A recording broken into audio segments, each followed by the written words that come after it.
Let me describe your financial life. You wake up, you go to work, you trade 8 to 10 hours of your one and only life for a number that appears in your bank account every 2 weeks. You pay your bills, you maybe save a little, you go to sleep, you do it again. And somewhere in the back of your mind, underneath the meetings and commute and the performance reviews, there's a quiet, persistent, deeply uncomfortable thought. Is this it? Not because you're lazy, not because you're ungrateful, but because you have done the math. Maybe not on paper, maybe just instinctively, and the math doesn't work. The salary goes up slowly, the cost of everything goes up faster, the retirement number your app shows you looks like a different species of reality, and the finish line keeps moving. You're not imagining it. The 9 to 5 is not broken because you're doing it wrong, it's broken by design. And today we're going to talk about why, and more importantly, what the people who actually build wealth are doing instead. Welcome to Tough Finance. This one is going to hurt a little, that means it's working. Here's the core problem with employment income and why it has structural ceiling that no promotion can break. When your job, any job, at any salary, you are selling time, finite, non-renewable, irreplaceable time, and that time has one catastrophic property. As an economic asset,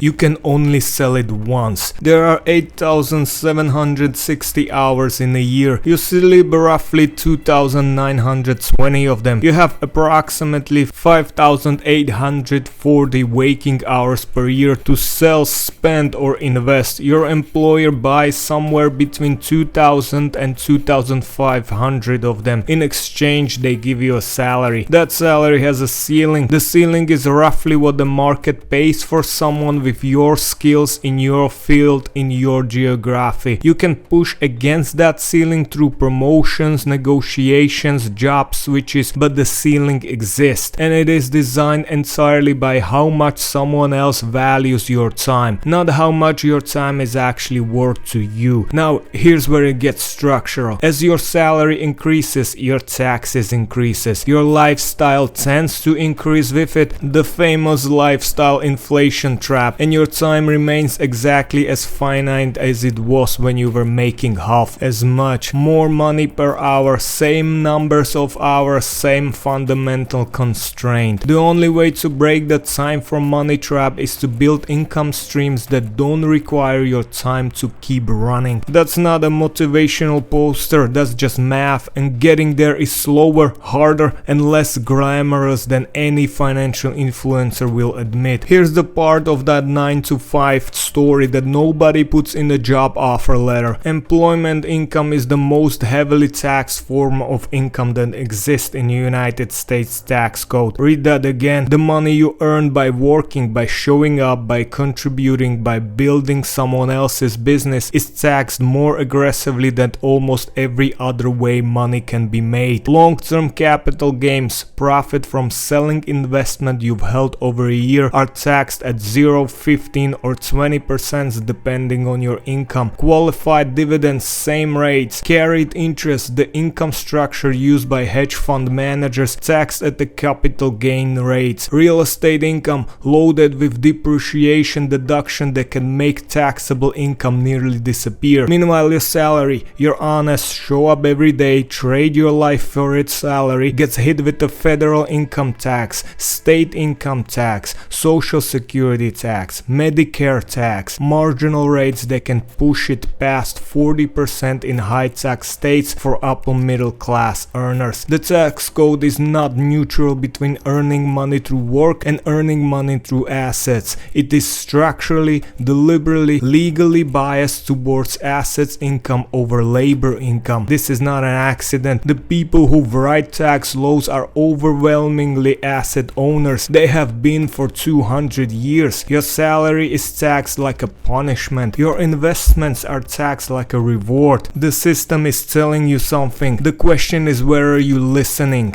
Let's talk about raises, because raises feels like a progress. Raises feels like the system rewards rewarding you for doing the right things. The average annual raise in United States is approximately 3 to 4%. Inflation over the same period, even in a supposedly calm years before 2021, averaged 2 to 3%. In recent years it ran 7, 8, 9%. So your 3% raise in a 4% inflation year is not a raise. It is 1% pay cut delivered with a handshake and congratulations email. And that's before you account for scope creep, the additional responsibilities, the extra projects, the expanded team you now manage that somehow didn't come with a proportional salary adjustment, before you account for the fact that your health insurance premium went up $50 a month this year, before you account for the fact that your commute got longer when the company moved offices. The raise is a retention mechanism. It is precisely calibrated to keep you slightly satisfied enough to stay and slightly underpaid enough to remain replaceable. The companies that are best at raises are the ones that have studied exactly how little they can give you while keeping your resignation letter in a drawer rather than on a desk. You're not being rewarded, you're being managed. Enough autopsy, let's talk about what actually works, and let's be ruthlessly honest about how hard it is. There are exactly 3 engines of real wealth building. Everything else is a noise. Engine 1, assets that appreciate. Real estate, index funds, businesses, things you own that become worth more over time without requiring your active presence. The rich don't get rich from salaries, they get rich from owning things that grow while they sleep. Your job is not to quit your job tomorrow and become a landlord. Your job is start acquiring assets, even small ones, even slowly, while your salary funds the process. Engine 2, income that scales without proportional time. A business that can serve 1 customer or 10,000 customers with roughly the same infrastructure. Digital products, systems, processes that run without you being present for every transaction. This is genuinely hard to build. It takes years, not months, but the ceiling is not defined by your hours, it's defined by the size of the market. Engine 3, compound interest applied aggressively and early. This is the only engine available to almost everyone regardless of income. $500 a month invested at 10% average return from the age 25 becomes 2.8 million by the age 65. The same $500 a month starting at 35 becomes 1 million. Same money, same discipline. A 10-year head start is worth 1.8 million. The 9 to 5 is not your enemy, it's your funding mechanism. The salary that pays bills and funds the engines. The mistake is treating it as a destination rather than a launch pad. Here's what nobody in the financial freedom space will tell you because it doesn't sell courses. Building real wealth outside of a salary takes a long time, a genuinely long. Index funds investing on a middle class income takes decades to produce life-changing wealth. Starting a business has an 80% failure rate in the first 5 years. Real estate requires capital, leverage tolerance, and the ability to survive bad tenants and market downturns. Digital products require building an audience before they can generate meaningful income. None of this happens in 18 months. None of this happens because you watched a YouTube video and felt motivated for a weekend. The people who make it are not the ones who found the secret strategy. They are the ones who started engine 1, 2 or 3, usually all 3 simultaneously, and kept feeding them constantly for 5, 10, 15 years while their friends were upgrading their cars and their vacations. Delayed gratification is not a personality trait, it is a skill, and like all skills, it can be built deliberately, incrementally, at the cost of a short-term comfort. The 9 to 5 will never make you rich. The 9 to 5 plus consistent asset acquisition plus compound time plus patience absolutely can. That's the whole secret. It was never more complicated than that, and it was never less difficult than that either. So here's where you actually start. This week, not next month, this week. Open an investment account if you don't have one. Automate a contribution, even $100, even $50. The amount matters less than the habit and the head start. This month, look at your salary not as a financial life, but as your financial fuel. What is it funding?